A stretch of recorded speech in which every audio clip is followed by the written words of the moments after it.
जय गुरुदेव। अब तक हमने देखा है कि श्री राम के जन्म की बधाइयाँ घर में ही नहीं पूरे गांव में भी खुशियों की घंटियाँ बजी।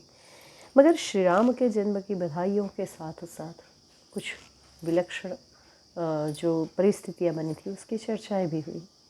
जो श्री राम के जन्म के पहले की घटनाएं, साथ साथ उनका पितृपक्ष में जन्म लेकर आना, ये लोगों के लिए चर्चा का विषय था। क्योंकि पितृपक्ष में जन्म लेने वाले या पितृपक्ष में देह त्याग करने वालों के लिए ये कहा जाता है कि ये बहुत ही अद्भुत, बहुत ही दिव्य व्यक्तित्व होता है। कहते हैं कि जो पितृपक्ष में देह त्याग करता है, शारीरिक कोई वासनाएं उनकी शेष नहीं रह जाने की वजह से वो सीधे पितृलोक में जाते हैं। उनको इतर लोकों में भटकना नहीं पड़ता, सीधे पितृलोक में जाते हैं, या तो फिर बहुत जल्द दूसरा शरीर धारण करके इस संसार में वापस लौट आते हैं। और जो पितृलोक में पितृपक्ष में जन्म लेकर आते हैं उनके लिए कहा जाता है कि उनकी पहले की कोई शारीरिक वासनाएं शेष नहीं रह गई होती है, और एकाध कोई सूक्ष्म वासना हो तो उनके लिए वो इस संसार में जन्म लेकर आते हैं और इस जीवन में वो दिव्य कार्य करते हैं। या फिर एक मान्यता ये भी है कि पितृपक्ष में जन्म लेने वाला व्यक्ति उसी वंश का कोई मेधावी पूर्वज होता है। तो श्री राम के जन्म के साथ ये सारी बातें जुड़ना भी स्वाभाविक था। आवलखेड़ा में जितने भी पंडित लोग थे उन सब का ये कहना था, जन्म के पूर्व की घटनाएं, उनका पितृपक्ष में जन्म लेना और साथ साथ उनकी कुंडली देखकर सब ने एक स्वर में ये कहा कि पंडित रूप किशोर शर्मा जी के यहाँ कोई हिमालय का योगी यति आया है और 55 साल की उम्र में उनकी किस्मत जाग गई है। तो जन्म लेने के बाद, क्योंकि इसी विलक्षण स्थिति में वो आए हैं, तो उनके जन्म वाले दिन प्रातःकाल 9 बजे उनका जन्म हुआ है। 10 बजे एक ऊंचा पूरा सन्यासी द्वार पर खड़ा है, बहुत देर तक खड़ा ही रह गया, वो जाने का नाम नहीं। और आखिरी में जब पूछा गया तो ये कहा कि एक दर्शन दिखा दो अपने लाल का। माँ थोड़ी असहज तो हुई मगर फिर भी इनकार नहीं कर सकी। जब नन्हे से शिशु श्री राम को उन सन्यासी के सामने लाया गया तो दोनों हाथ उठा के उन सन्यासी ने आशीर्वाद दिया दीर्घायु और यशस्वी होने का, और उसके बाद वो चले गए।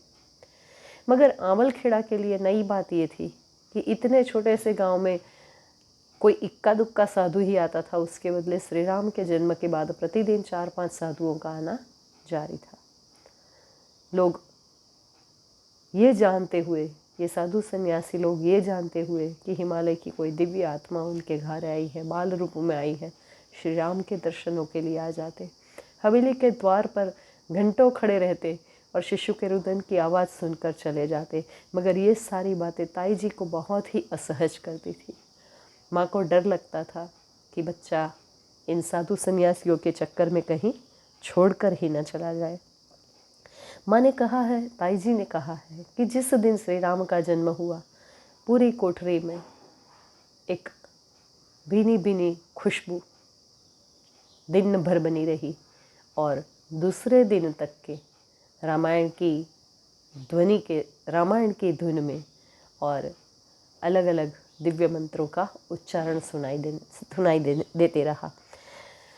क्योंकि घर में एक बच्चे का जन्म है, सूतक है, और 16 दिन तक के कोई विशेष पूजा का क्रम तो होना नहीं था। इसीलिए नवरात्रि में भी इस बार मातृसत्ता की विशेष कोई उपासना नहीं हुई थी। हाँ, उनका जो नित्य नियम पूजन क्रम था वो निरंतर जारी था।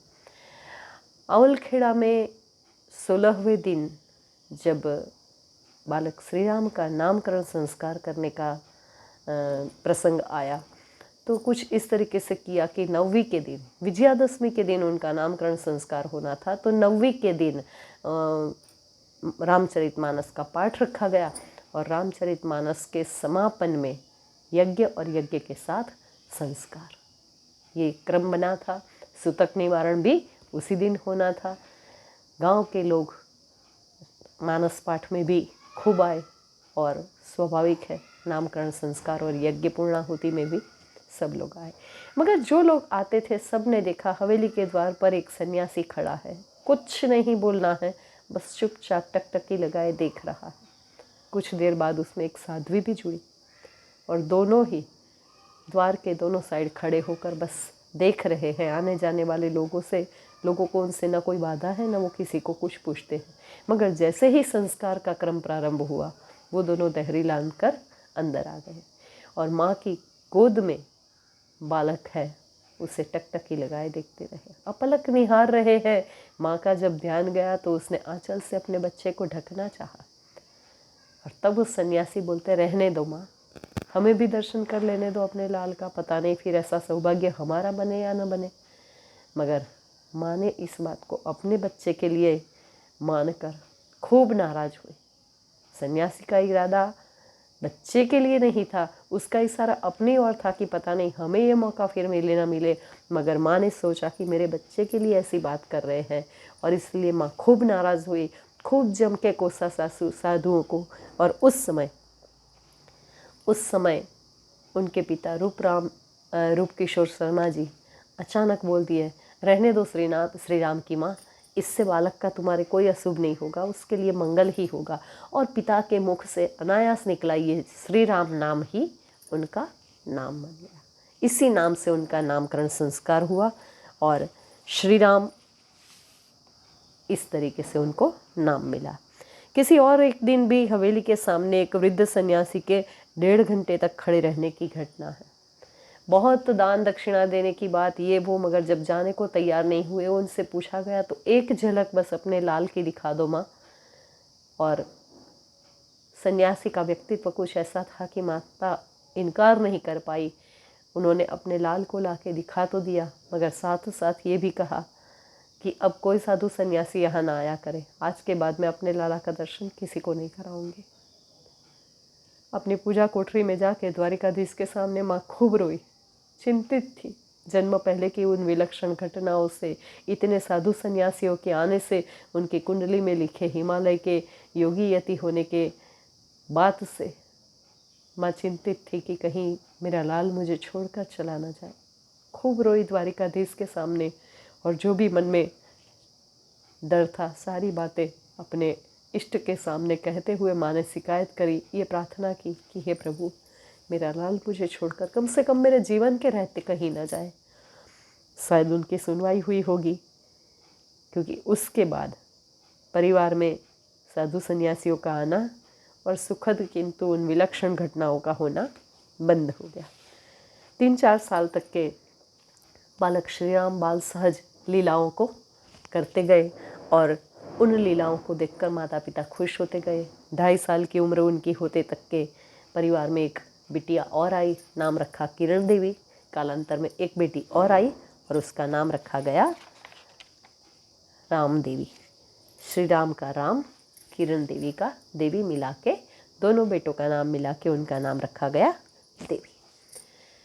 जब बिटिया आ गई तब तो माँ को फिर बेटे को किसी और के संरक्षण में छोड़ना ही था। तब तक तो माँ ने कभी बेटे को पल भर के लिए भी अपने से दूर नहीं किया था, मगर अब वो अपने पति पर यानी बालक के पिता पर उनका विश्वास बना और वो बेटे को पति के पास छोड़ने लगी। रूपराम जी एक ऐसा नाम है, रूप किशोर जी एक ऐसा नाम है कि आजू बाजू में सम्मान्य है, ज्ञानी है, लोग उनके पास अपनी समस्याएं लेकर आते हैं। और अगर भागवत कथा का क्रम है तब तो ठीक है, पर ना हो तब भी घर में भागवत की चर्चा होना आम बात है। लोग आते हैं, भागवत की चर्चा होती है और खेलते खेलते बालक श्री राम भी वहीं बैठे रहते हैं। पता नहीं अपनी बाल सहज खेल में वो कितना उन चीज़ों को ग्रहण करते होंगे, मगर एक प्रसंग की चर्चा जब होती तो उनका सारा खेल छूट जाता और वो पूरे ध्यान लगा के उस प्रसंग को सुनते। भागवत का वो प्रसंग जब माँ भक्ति अपने दोनों वृद्ध पुत्रों को लेकर, ज्ञान और वैराग्य को लेकर काफ़ी दुखी है, रो रही है। माँ गंगा, यमुना, सरस्वती आदि नदियाँ नारी देह धारण करके माँ की सेवा कर रही है और नारद ऋषि आकर भागवत कथा सुनाकर माँ भक्ति का दुख दूर करते हैं। माँ भक्ति के विलाप, उनके दुख को सुनकर उस समय बालक श्री राम की आंखों से भी अश्रु बह निकलते। मगर जब ज्ञान वैराग्य की बातें, भागवत के सुनने से ज्ञान और वैराग्य की मूर्छा टूटती है और माँ भक्ति खुश होती है, तो फिर वो खुश होकर खेलने चले जाते।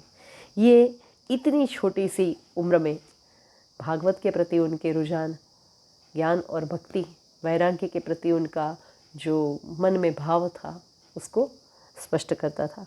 छोटे से उस गांव में एकमात्र अध्यापक थे पंडित रूपराम।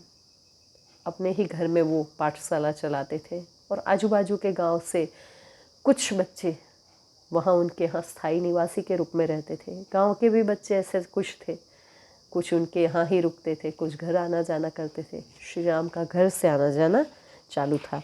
पहले दिन उनको जब स्कूल में भेजा गया, पहले दिन उनको जब पाठशाला भेजा गया, सफ़ेद तख्ती और उसमें खड़िया में गेरू को घोल के और उनसे अक्षर लिखवाया गया। हाथ पकड़कर जब तख्ती पर पहला अक्षर लिखवाया, गुरुदेव ने कहा ग, और आगे इससे पहले कि कुछ बोले बालक श्री राम बोलते हैं ग गायत्री का। पिता के लिए और गुरु के लिए, दोनों के लिए बात बहुत आश्चर्य वाली थी। पूछा बेटा तुझे किसने बताया ग गायत्री का? तो कहते हैं गायत्री ज्ञान की देवी होती है ना, और पिताजी ने भी बताया है गायत्री के बारे में। तो इस बात को लेकर दोनों ही खुश हो गए। अपनी छोटी सी उम्र में उन्होंने अपने गुरु रूपराम जी से काफ़ी कुछ विद्या सीखी है और उसके बाद छोटी सी उम्र में ही उनकी पढ़ाई छूटी भी है। आइए गुरुवर के बारे में, उनके विद्यार्थी जीवन के बारे में कल हम चर्चा करेंगे। आज यहीं तक। जय गुरुदेव।